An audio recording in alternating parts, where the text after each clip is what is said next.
दोस्तों, एक ऐसा देश जो ना सुपर पावर है ना इकोनॉमी जाइंट, और फिर भी अपने इतिहास में उसने दुनिया की सबसे पावरफुल मिलिट्रीज को एक के बाद एक वापस भेज दिया। अलेक्जेंडर द ग्रेट से लेकर ब्रिटिश एम्पायर, फिर सोवियत यूनियन और आखिरी में यूनाइटेड स्टेट्स और नेटो, सब आए, सब लड़े, लेकिन कोई भी अफगानिस्तान को परमानेंटली कंट्रोल नहीं कर पाया। तो इससे एक बात तो मन में जरूर आती है कि आखिर अफगानिस्तान आज तक क्यों नहीं हारा?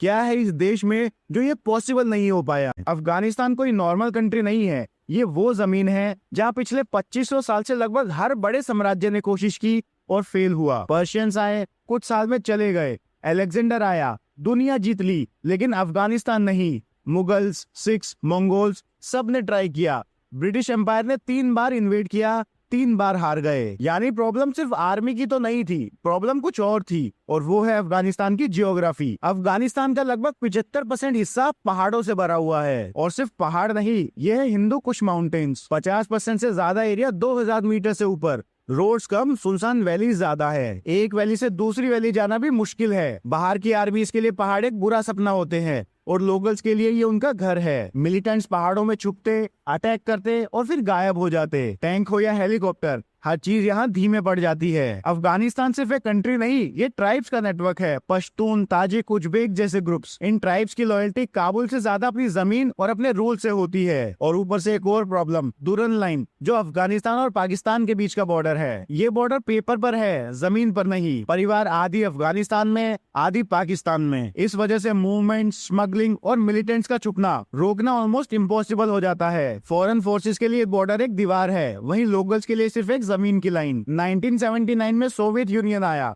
9 साल तक लड़ा, लेकिन सप्लाई लाइंस टूट गई, उनके बेस अकेले हो गए, और आखिर उन्हें वापस जाना पड़ा। 2001 में यूनाइटेड स्टेट्स और नेटो आए। वर्ल्ड की सबसे एडवांस्ड आर्मी, ड्रोन, सैटेलाइट्स, खरबों डॉलर्स लगे। 20 साल की जंग के बाद भी अमेरिका सिर्फ 15% एरिया अच्छे से कंट्रोल कर पाया, और टोटल खर्चा आ गया लगभग $2.3 ट्रिलियन, यानी कि 180 लाख करोड़ रुपए के आसपास। और जब 85% एरिया पर लोकल मिलिटेंट्स का कंट्रोल हो, तो लंबी लड़ाई का कोई मतलब नहीं बचता। अब सवाल ये है, जब अफगानिस्तान इतना मुश्किल है, तो फिर सब यहाँ आते क्यों हैं? तो इसका जवाब है, अफगानिस्तान हार्ट ऑफ एशिया है। Central Asia, south Asia, middle east, तीनों के बीच का ब्रिज। जो अफगानिस्तान को इन्फ्लुएंस करेगा, वो पूरे एरिया पर इन्फ्लुएंस करेगा। इसीलिए एक पावर जब यहाँ आती है, तो दूसरी पावर मिलिटेंट्स को सपोर्ट करके उसको कमजोर करने लगती है। अफगानिस्तान बस एक जंग का मैदान नहीं, ये ग्लोबल पावर पॉलिटिक्स का चेस बोर्ड है। लेकिन इतिहास ने बार बार दिखाया है कि अफगानिस्तान को जीतना आसान है,